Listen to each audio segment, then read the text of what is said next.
D'ailleurs, j'ai un test assez marrant. C'est que une de mes questions préférées, c'est de demander aux gens si Satoshi c'est une personne ou plusieurs personnes. Ah bah, alors pose-le moi. Alors c'est une personne ou plusieurs personnes? Moi je pense que c'est une personne. Ouais, ok. Alors ma thèse, c'est que les gens qui croient que c'est une personne sont très entrepreneurs.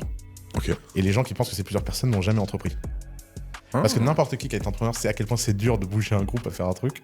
Et donc plus t'as été entrepreneur dans ta vie, plus t'as la croyance. Personne n'a la réponse. Mais plus t'as la croyance qu'il est seul. Et plus tu as rien fait dans ta vie, t'as été salarié, machin, plus t'es sûr qu'ils sont plusieurs. Ils sont plusieurs, vu la tâche. Parce que en fait, tu t'es jamais rendu compte à quel point c'est dur de bouger les gens. Ouais, je Et si en réalité, Bitcoin était la création d'une seule personne, mais aussi de plusieurs personnes à la fois. En vérité, dans l'histoire de la cryptographie, Bitcoin est la résultante de pas mal de recherches différentes, de cryptographes différents à des époques différentes. Donc on pourrait très bien dire que si Satoshi Nakamoto était seul à créer Bitcoin, en réalité, ils ont été plusieurs à créer toutes les technologies et Satoshi a été celui qui a réussi à les regrouper pour créer la perfection qu'est Bitcoin. Et toi, dis-moi en commentaire, qu'est-ce que tu penses? Est-ce que Satoshi est une seule personne, est un groupe, ou alors est une femme, un LGBT, un hélicoptère d'attaque ou une chauve-souris?